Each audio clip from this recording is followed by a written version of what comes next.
this past week was that feeling that I had. Oh!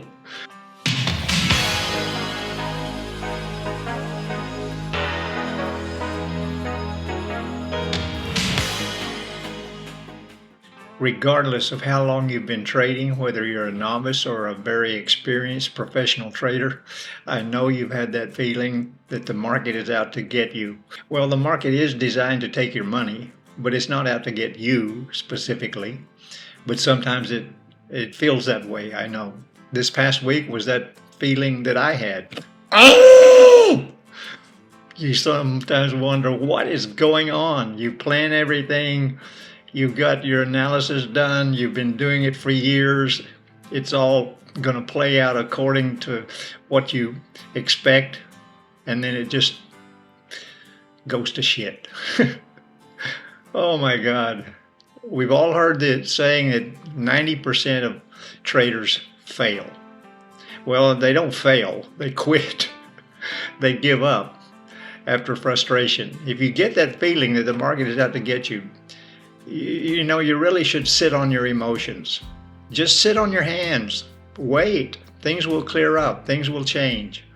Because if you think the market is out to get you, then you're likely to try and take revenge. And that's going to end up taking trades that will end up with big losses and maybe even blow your account. So it's been one of those crazy weeks. The market has been all over the place. And some things worked out okay, but some things didn't. And that's what this video is about today. So let's just jump in and get started with the regular programming. Of course, remember that everything I share with you here is for educational purposes only. I'm not suggesting or recommending you take the same trades I do. You can if you want to, but it's up to you to manage your own account and to use good risk management.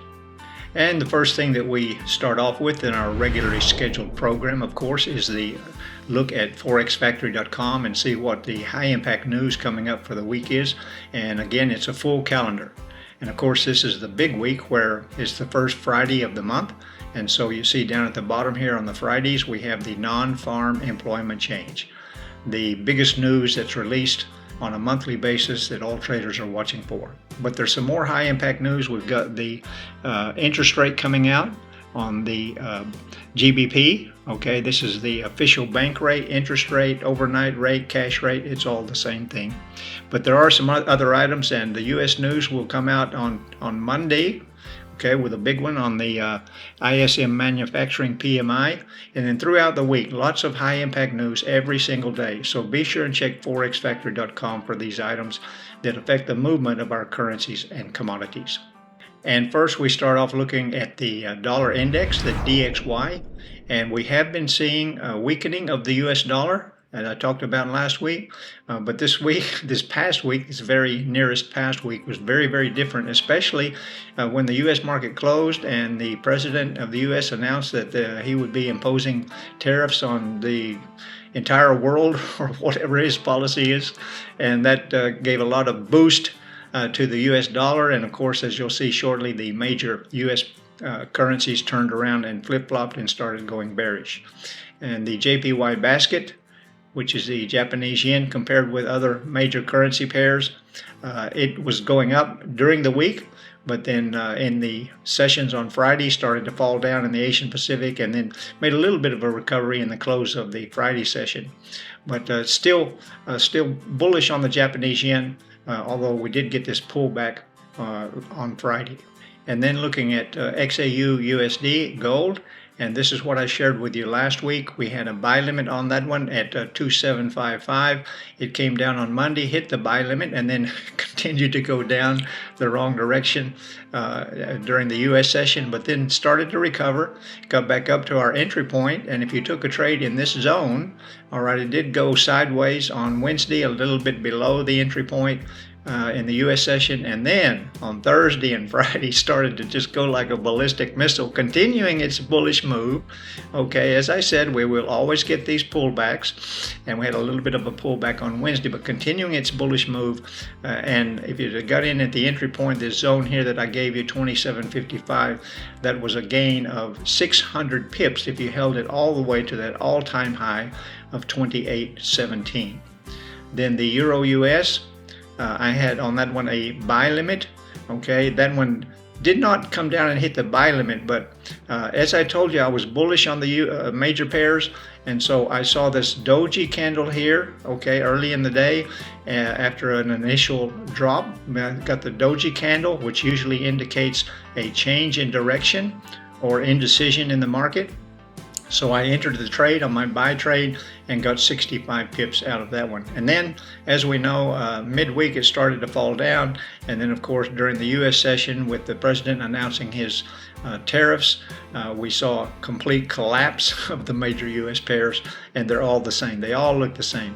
These big candles that we got in the close of the U.S. session. With the odd U.S., it did come down Monday and hit the entry point. The pending order opened, but only got us 17 pips on that one. The New Zealand US, we got a little bit more on that one. It opened on Monday with a pending order, got 23 pips on that one. Then the pound US did not open at all. Okay, but if you had been watching that, it came down a little bit. Then we got that doji, which again indicates indecision in the market or potential reversal. So if you'd have taken a trade around this zone here when this started to move up, you could have got 75 pips on the pound US. Then the USD CAD, a sell limit on that one. It came down and hit the pending order, and then just for the whole week just went the wrong direction. And then of course you saw all of this volatility on Friday. Again, this is the president announcing his tariffs on the Canadian economy, specifically with the USD CAD, and that gave a lot of strength to the US dollar. Then the UJ, the USD JPY, this was our cash cow. Okay, I really like trading the UJ lately, and this one did very well. Came up Monday morning, just hit the pending order, went a little bit the wrong direction, and then came down and gave it a great move on Monday for a grand total of 225 pips before turning around, completely doing a 180-degree turn, going right back to where it started, and then falling down again. So if you'd have got back in on this on Tuesday, you could have made another 225 pips. But this was the one that was very frustrating. I was hoping to be able to hold this for several weeks. When I saw this started to move back, I got out. I closed my trade with profit. Remember, you can always take profit anywhere, anytime you want. But my goal overall, generally, the big picture goal that I have is to try and hold these trades. When I see a trend changing, try and hold the trades for a longer period of time, not just one day. Okay, that's day trading, and that's fine. That's a good profit. But if you can, at these high prices that we've been seeing the UJ, if you can hold these things for a longer period of time, and they're likely to go much lower, then you can get not only 225 pips, maybe get 2,225 pips. Anyway, that's the main goal. So a very, very frustrating week to see this turn around and come all the way back. But then, as the week progressed, it went back to where I expected it to be. And then, of course, on Friday, another frustrating day when it just started to go again the wrong direction. So that's what I'm talking about with the frustration that we see, that we get as traders. And this was a particularly frustrating week. Then we can just quickly look at Bitcoin. Those of you that are holding Bitcoin or trading Bitcoin, this one during the week, everybody's shouting, screaming, yeah, go. It's up at 105, 106. And then on Wednesday started to fall down, got down to 102. And then yesterday, Friday session, this is Saturday, Saturday it dropped down to just below 100, hit 99. And then today on Sunday, it's moving back up, and we're currently trading at 100,800. So it looks like, trading in this zone, everything is good with Bitcoin. We're still very bullish. Everybody's very bullish on Bitcoin, and it's likely to trade in the next few days back up to 105 and potentially beyond that, and maybe set new highs. Okay, now looking at the XAU USD for my pending orders that I always share with you. I've been sharing with you for a couple of years, and I know you guys appreciate that, and some of you take the trades that I take, that you follow these pending orders. This week, I really apologize. I'm not going to give any pending orders. I'm just, the past week has been very, very frustrating. and I'm getting a lot of conflicting signals on the charts that I use trying to plan my long-term trades, the day chart and the 4-hour chart. As you can see here, gold is bullish on the day 1 and the H4. However, we have reached an all-time high of 2817. And 2800 is a very, very strong psychological now resistance. All right, and I do believe that it's going to be difficult for it to go above that and stay above that and move to higher prices. I could be wrong. It might do it tomorrow. All right, and we might just shoot up real quick. But this is going to be an area where I believe we will find some consolidation. All right, and then possibly even a hard drop. We could drop down to this support level of 27.59. And there's no question that gold is strongly bullish. If you zoom into the chart a little bit here, the entire month of January was very bullish. We had a hard fall mid-month. All right, but so I'm certainly not going to buy at these high prices around the 2800 zone. I'm not going to be buying gold. Gold is bullish. I look for an opportunity to buy, but not at these high prices. So I'm going to wait for that retracement. It's expected. Okay, it's normal. It will happen, but just wait and see what it will do. My style of planning trades is I let the price tell me what it's going to do. All right, and when I see the price telling me what it's going to do, then I can plan a trade. And right now, today, at this moment, I don't see gold telling me what it's going to do. It's very, very likely to start moving down and retracing. But the problem with taking counter trend trades is you don't know how far it will retrace. It could just retrace a little bit and then break above 2800 and go higher. So when the price starts to tell me what it's going to do, then I will have a pending order for you, but not this week.